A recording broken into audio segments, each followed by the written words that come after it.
Halo Tribuners, selamat jumpa di Tribun Ambon hari ini edisi 6 Maret 2025.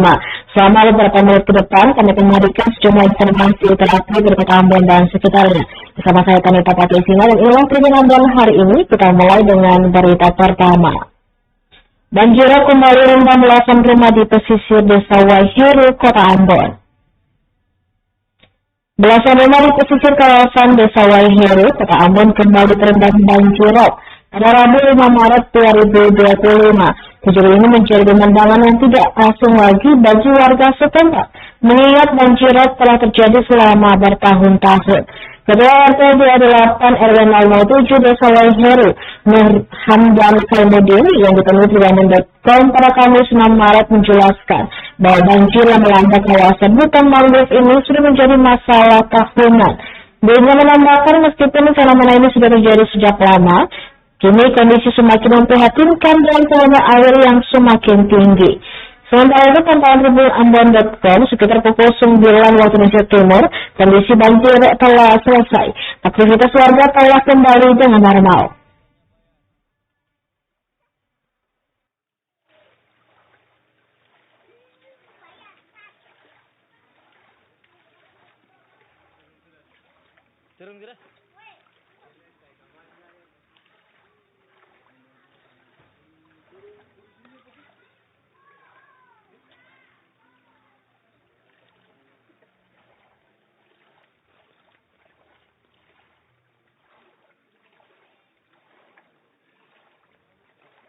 Ini yang terparah rumah ini, masuk di dalam rumah semua.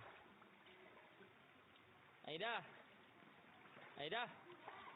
masuk ke dalam semua, hancur berantakan.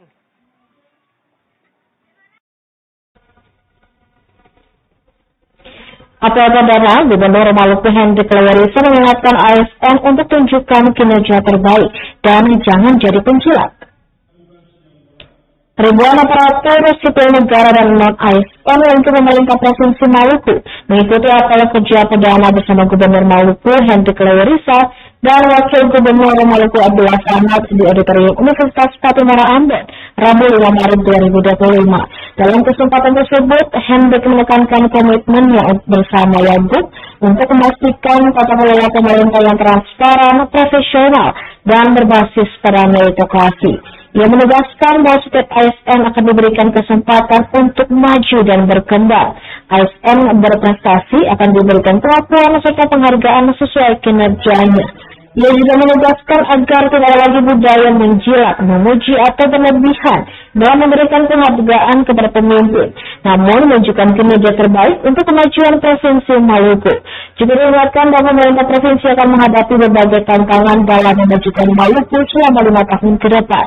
Maka dimintai para ASN untuk dukungan penuh dan kemauan yang kuat dalam kemajuan Provinsi Maluku.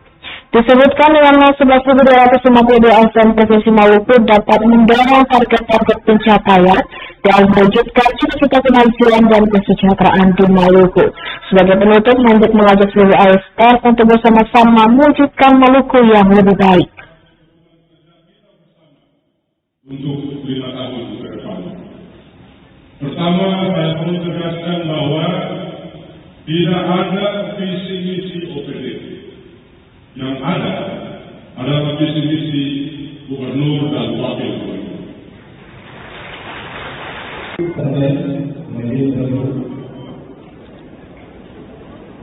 Jadi hitung dan ada 1, 2, 3. Gubernur Maluku Hendrik Lewerisa pidato perdana di Gedung DPRD Maluku ini yang disampaikan. DPRD Provinsi Maluku menggelar rapat paripurna penyampaian pidato perdana Gubernur Maluku Hendrik Lewerisa. Dalam pidato perdananya itu, Hendrik Lewerisa mengatakan dalam kegiatan kampanye keliling sebelumnya, dia dan wakilnya Abdullah Ahmad telah menyaksikan secara faktual kondisi Provinsi Maluku, di mana saat berjumpa dengan rakyat, mereka sering menanyakan tentang potensi sumber daya alam yang melimpah, baik di laut maupun di darat. baik di permukaan maupun di perut bumi. Namun masyarakat masih tertatih-tatih menjemput kemajuan dan kesejahteraan. Dijelaskan Sabtu Cipta Lawan ini adalah sebuah pilihan diksi yang menggambarkan spirit dan strategi pembangunan dan menjadi landasan semua pihak dalam mewujudkan Maluku yang maju, sejahtera dan berkeadilan. Selain itu, pilihan strategis ini adalah untuk meningkatkan tata kelola pemerintahan, pembangunan, dan pelayanan masyarakat. Selain itu, pengentasan kemiskinan dan pengurangan tingkat pengangguran juga menjadi upaya keduanya untuk membuka lapangan kerja baru. Kemudian meningkatkan keterampilan tenaga kerja dan mendorong investasi yang berpihak pada kepentingan rakyat Maluku. Provinsi Maluku lalani berkelakuan hukum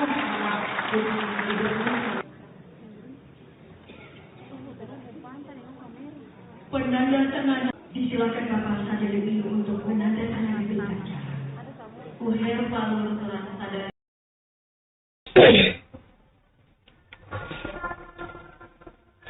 Tribunal anggota DPD Boyolali Konsina optimis pemerintah HLAS bakal membawa perubahan positif bagi Maluku. Anggota DPD RI Perwakilan Maluku, Bisri Asyidik Alati Konsina, optimis yang pemerintahan Hendrik Lewisa Abdullah Sanad akan membawa perubahan positif bagi Maluku. Senator Boy mengatakan keinginan Gubernur Maluku Hendrik Lewisa untuk menjalankan pola meritokrasi dalam sistem birokrasi pemerintahannya merupakan fondasi yang bagus untuk pembangunan Maluku. Sebab birokrasi adalah elemen paling utama pemerintah dalam menjalankan visi misinya. Mantan Ketua KMP Provinsi Maluku ini juga menekankan tekad mereka yang ada di Parlemen Senayan untuk siap berkolaborasi membantu pemerintahan Hendrik Lewisa Abdullah Sanad memajukan Maluku sebagaimana harapan Gubernur yang disampaikan dalam pidato perdananya.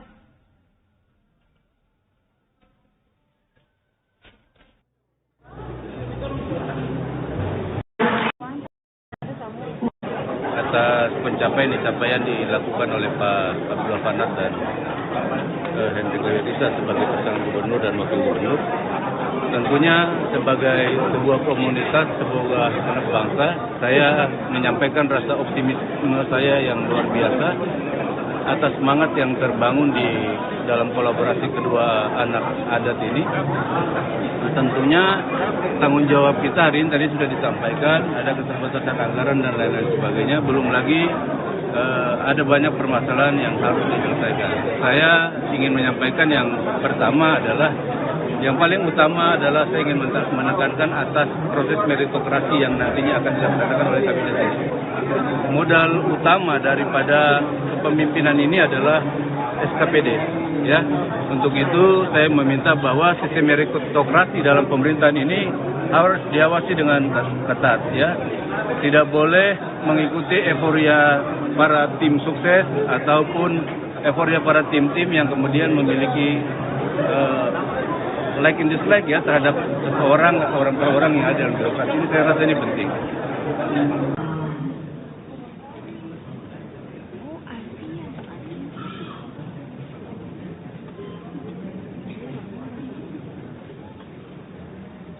Berkenan Gubernur Maluku untuk dapat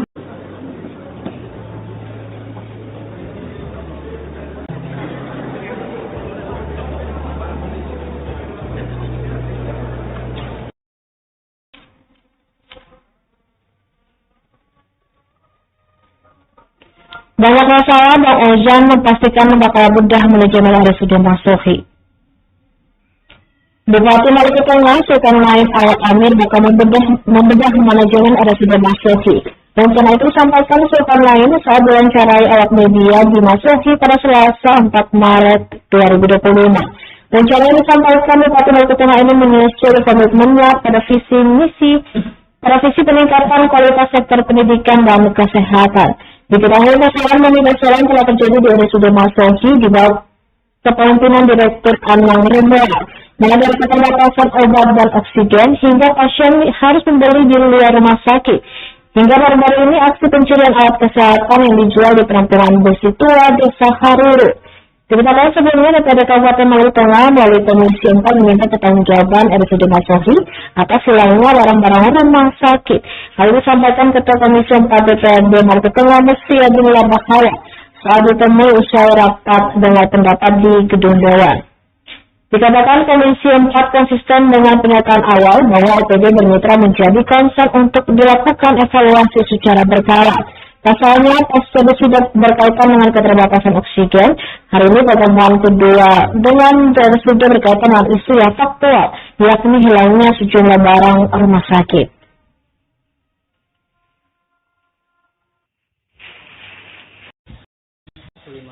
Untuk melakukan program-program.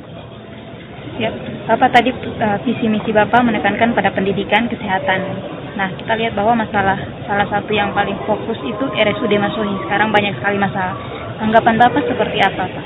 Melihat masalah ini. Mengenai RSUD Masohi ini nanti kita akan bedah lebih detail supaya kita tahu akar masalahnya apa. Biar kalau kita ambil langkah-langkah yang salah.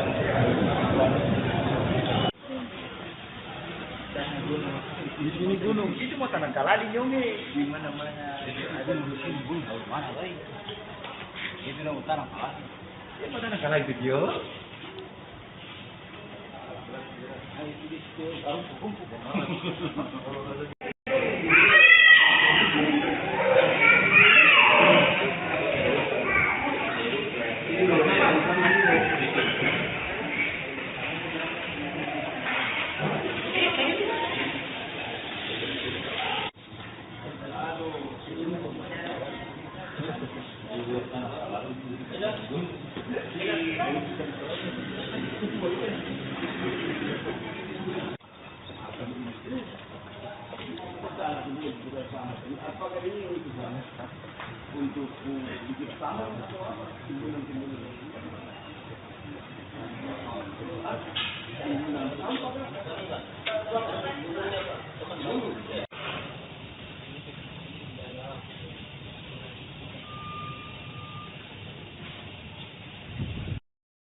Tinjau operasi pasar murah di kantor pos Mangun Tual, Renowat ingin pastikan program tepat sasaran. Perdana bertugas Wali Kota dan Wakil Wali Kota Tual, Ahmad Yani Renowat dan Amir Umrah, bersama PJ Sekda Tual, Fahri Raya meninjau sekaligus monitoring operasi pasar pangan murah di gerai kantor pos Mangun pada Selasa 4 Maret 2025. Renowat ini mengetahui perkembangan harga sejumlah bahan pokok yang sangat naik, khususnya saat mendekati Hari Raya Idul Fitri. Menurutnya, kegiatan pasar murah ini dilakukan dalam momen tertentu dalam rangka mengurangi beban masyarakat. Sementara itu, Kepala Dinas Perindustrian dan Perdagangan Kota Tual, Darmawati Amir, mengatakan pelaksanaan pasar murah ini dilakukan berdasarkan surat Menteri Dalam Negeri terkait operasi pasar murah di seluruh Indonesia. Adapun komoditi yang disediakan antara lain beras medium SPHT, minyak goreng, tepung terigu, gula pasir, kacang hijau, susu kain, bawang merah, ayam beku. Dan menurutnya untuk beberapa komoditi sudah disubsidi dengan memperhitungkan harga pasar di tahun ini dengan harga pasar di tahun lalu, tepatnya di bulan yang sama.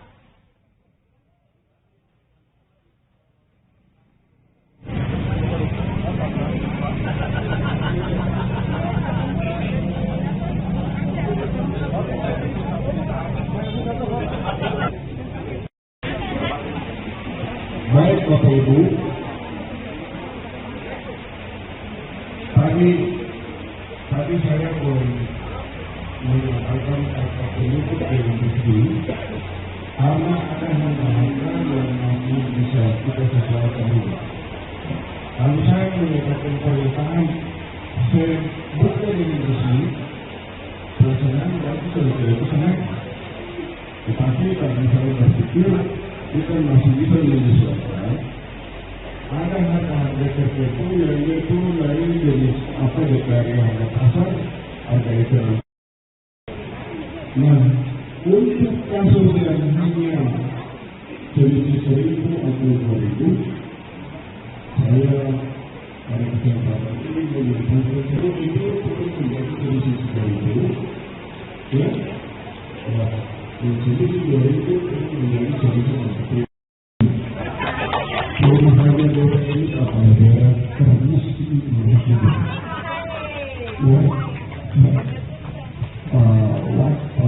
mewakili ini kepada Tuhan keluarga di atas saya tak bisa mengerti. Oke, itu semoga bermanfaat. Mereka akan bermanfaat.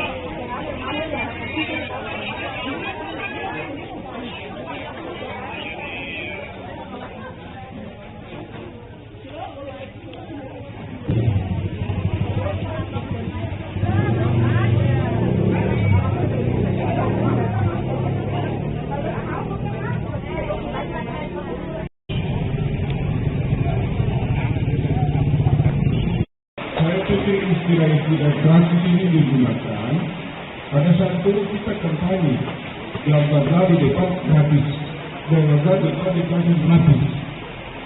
Nah, saat ini kita buktikan. Kemudian juga supaya terkoneksi dengan statement kearifan dari Presiden itu kata gratis.